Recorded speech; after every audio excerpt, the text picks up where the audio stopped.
Hey lovelies, it's your girl Meelah Sanaa. Welcome to my channel. If you're new, welcome back. If you're not, in today's video, I'm going to be showing you guys how to make your own elderberry sea moss. Okay, so before we jump into the how-to, I'm going to teach you guys a little bit about sea moss. Sea moss, it could be used as a prebiotic for your stomach, and it helps your gut. It feeds like the healthy bacteria that keeps it thriving, you know, fighting stuff off, making sure you're digesting your food properly. And anybody who knows, everybody should know that good health starts in your gut. So if your stomach, you know instantly when you don't feel good because your stomach is like upset. So yeah, so this is really good for gut health. Out of the 102 minerals that the human body needs, sea moss has 92, and it can help with like inflammation. It's good for your skin. I mean, yeah, like clearly, but yeah.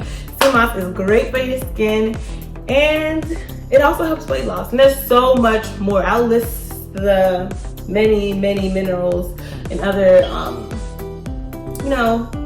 pros to using sea moss in the description and on the sides of me. But yeah, let's move on to elderberries. So I want to put out this disclaimer because I know a lot of people have probably heard a lot of different things about elderberries, about how they're poisonous and things like that.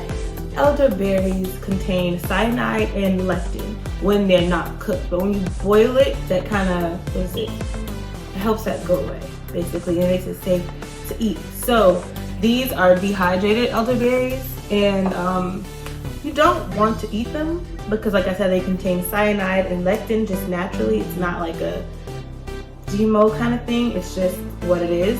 But boiling them, when you boil them and you consume them, they can help boost your immune system, lessen stress, and much like sea moss, it's really good for inflammation.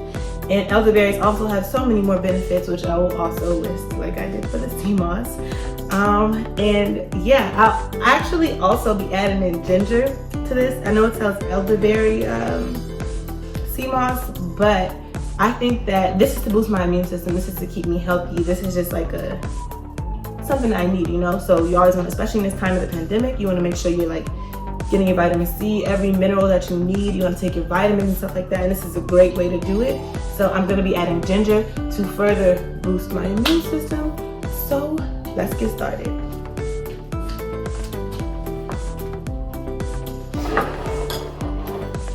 Okay, so first things first. You guys, this is what sea moss looks like when it comes straight from out there. You can smell the ocean on it. Like, you don't want to eat that. You just don't. Like, it smells like when you're coming from the beach and you're really irritated because you've got sand everywhere, and there's little sand and sea salt on this. So you really don't want to eat this. So to avoid eating this and making your sea moss some very salty sea moss, you want to wash it off. I like to wash mine with lime juice. I went ahead and did that already because that takes a long time to make sure you got everything. You pick through all like the brown bits. As you can see, this one is a lot browner than our soap sea moss. I just like it because it's like the aesthetics of me. I like it to be like a nice color, and I don't want to. So let's not run here again. And also you want to go through and pick through your sea moss and make sure you get your seeds that you put that out because it is straight from the seed, depending on where you get it from. And yeah, so you're gonna wash it off a few times with some lime juice, lemon juice, or whatever you have to wash it off, or whatever you like to wash off your food with. And then once you finish washing it, you're gonna soak it for about 12 hours or 24. It's up to you. I went ahead and did 12 just because I wanted to make this video for you guys. So I went ahead and did 12, and this is what it looks like. And yeah, as you can see, it's really, they're like little tentacles. Like, look how it started out. All bunched up together, and look how big they get. But yeah, so that's how you get your sea moss to look like this eventually. And right here, we have about 2 cups of the water that the sea moss is soaked in, because the water is chock full of nutrients.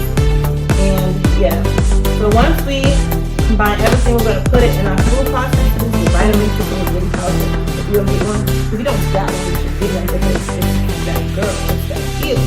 But yeah, we're going to put it in here, boom, boom, boom. and that's going to be our sea moss. But before we do all of that, we are going to boil our elderberries in 25 minutes so they can get that, so all the nutrients can come out.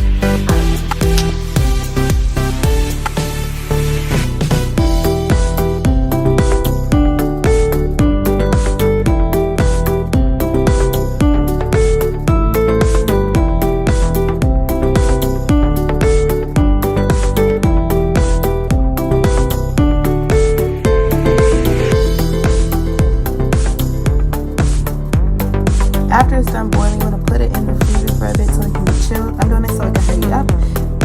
No, don't put things that are warm inside of a freezer because it'll throw off the temperature of other stuff. But luckily, this is a deep freezer and it's huge, so that's fine for today. But in the future, don't copy me. This is a bad example. Don't do what I do. Okay? Do as I say, not as I do. Okay. So once it reaches room temperature, you are going to just put it in here and let it rest for about 20-25 minutes.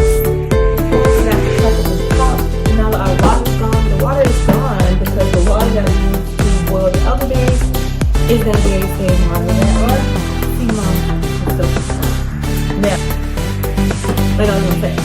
like I was saying, the reason that we're freezing or chilling our elderberry tea concoction, whatever you want to call it, is because sea moss, if you don't want to heat it up, because if it's heated up, it'll lose its nutrition and lose all like the minerals and stuff like that.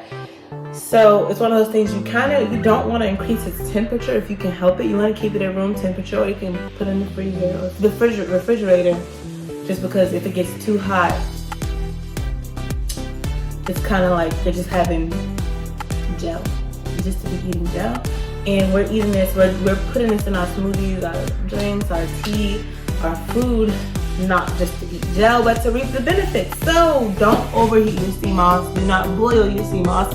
Once you finish boiling your elderberries and ginger or whatever else additives you like to put inside your sea moss, let it cool, because it'll kill your sea moss. And you'll have wasted your time, your money, and these good benefits. Heating sea moss. Don't do it, kids.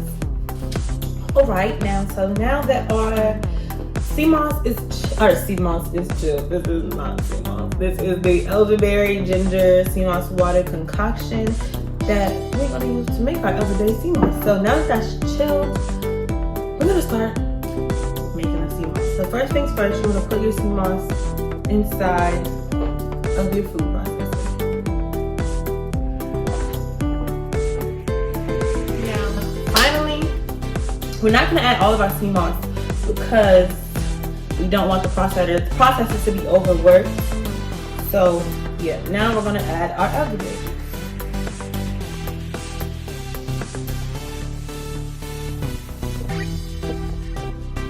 Finally, for my favorite part, we're gonna post this baby. So I'm gonna start on low, then I'm gonna go up. What is the word? I always find myself getting lost in the words I'm trying to say. Then we're gonna go up in power. We're gonna increase the power. Are you ready?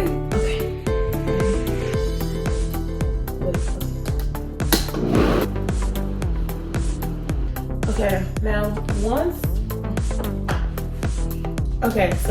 once you blend it a little bit, you can go ahead and add the rest of your sea moss, just to add all your sea moss, because you didn't want to overwork it at first, just because you don't want it to be like stuck. So we're just gonna go and add little by little.